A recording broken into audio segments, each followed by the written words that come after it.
तर ही जी 3 मंदिर आहे त्यांचा परिसराची निगा राखणं म्हणा किंवा येणाऱ्या भाविकांसाठी एक प्रसन्नतेचं वातावरण तयार करण्याचं काम तर हे दोघं पाहतात ग्रामस्थ।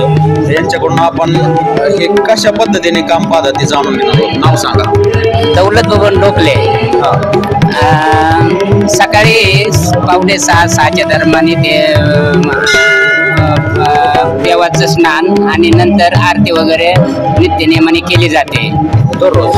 हो, आणि एवढ्या पुणे जिल्ह्यामध्ये फक्त करंदी आणि राजनी आणि 2-3च ठिकाणी हे नरसिंह महाराजांचं मंदिर आहे। इतरत्र कुठे तुम्हाला बघायला भेटणार नाही। आणि इथला परिसर जो आहे बाळासाहेब पंचमुख हे याची देखभाल करतात आणि स्वच्छतेची जबाबदारी घेतात। बरं, याला साधारण हे स्वच्छतेला साधारण किती वेळ लागतो? साधारणपणे 1.5 तास। 1.5 तास? तिन्ही मंदिरांना 1.5 तास लागतो? एक मंदिराला 1.5 तास लागतो। मग दिवसातला किती वेळ या ठिकाणी खर्च होतो तुमचा? जवळजवळ आहे ना 1 वाजेपर्यंत मी करतो माझं। बरं, या सगळ्या कामाकडे तुम्ही एक काम म्हणून पाहता, सेवा म्हणून पाहता की आणखी काही?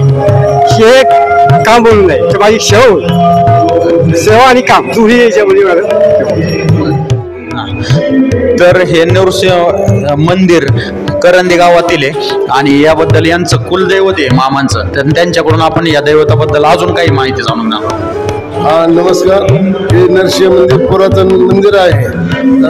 हे आमचं ढोकले घराण्यांचं कुलदैवत आहे आणि 1980 साली साधं होतं मंदिर आणि घुमट पहिला होता आणि एक आमचे ढोकले सर म्हणून होते, त्यांना दृष्टांत दिला की अरे माझ्याकडे लक्ष द्या, माझी पडाझड झालेली आहे। आणि नंतर मग ते विचार केला, एक रात्रीच आम्ही कौलाचं ते मंदिर काढून घेतलं आणि त्याच्यानंतर आमचे दानशूर व्यक्ती एक टलू शेट्टी ढोकले यांनी वैयक्तिक पहिली सुरुवात केली आणि मग लोकांनी त्यांना ना लग्नाच्या याच्या दंडवटा त्याच्यात प्रत्येक दंडवटाला 500-1000 असं देत त्यांचे पैसे देणं मुक्त केलं त्यांचं। आणि हे पुरातन मंदिर आहे, देवस्थान पुरातन आहे आणि हे अनेकांच्या नवसाला पावतं। आणि नरसिंह जयंती आमची आता वैशाख पौर्णिमेला त्या टायमाला इथं 7 दिवस कार्यक्रम चालतात, म्हणजे कीर्तन, प्रवचन हे आणि सप्ताह हा 7 दिवसाचा कार्यक्रम असतो आणि अन्नदान 7ही दिवस केलं जातं आणि शेवटच्या दिवशी काल्याचा कार्यक्रम होतो आणि गावातून त्यांची मिरवणूक काढली जाते, पालखी सोहळा जोरात रंगला जातो।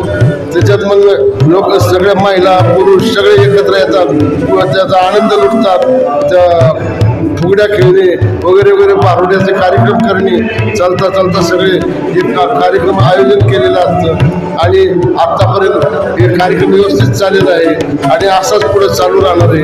कारण की आमचं गावात जवळजवळ 25 ते 30 देवस्थान आहे, पण संपूर्ण मंदिर एक सोबडकर एक बनवलेली आहे। इथं 500 मीटरवर श्रीकृष्ण मंदिर आहे, तिथं बी इतकं भारी बनवलेलं आहे। त्या पुढे गेल्याच्यानंतर ते तुकाई, परत सटवाई अशी मंदिरं इतकी सुंदर झालेली आहे। इकडं पश्चिमेला जानकी बाबांचं मोठं मंदिर बनवलेलं आहे। सगळी मंदिरं इतकी सुशोभित झालेली आहे आणि ही मंदिरं जशी चांगली झाली तसं आमचा करंदीचा काया पालट होऊन गेलेला आहे आणि आज आमचं देव श्रीमंत आहे, त्याच्याबरोबर आमचं गाव सुद्धा श्रीमंत आहे हा सांगताना एक स्वाभिमान वाटतो।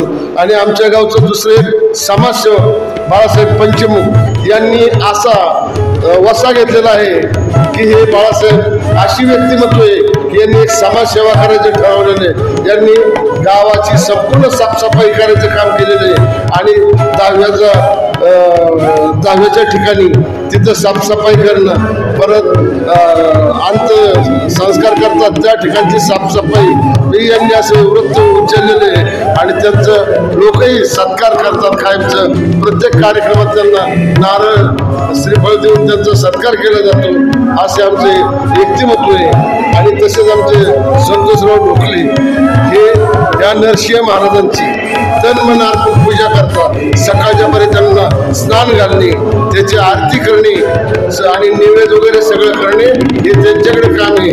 आणि दिवाबत्तीचं काम आमचा गुरु करीत असतो. ही सगळी गोष्टी प्रत्येक माणसावर करून दिलेल्या आहेत. आणि ज्येष्ठ नागरिकांचा हा एक कट्टा तयार झालेला आहे. सगळे ज्येष्ठ नागरिक दिवसभर बसतात, रमतात, गप्पा मारतात, असा एक करमणुकीचा ठिकाण झालेला आहे. आणि अशी आज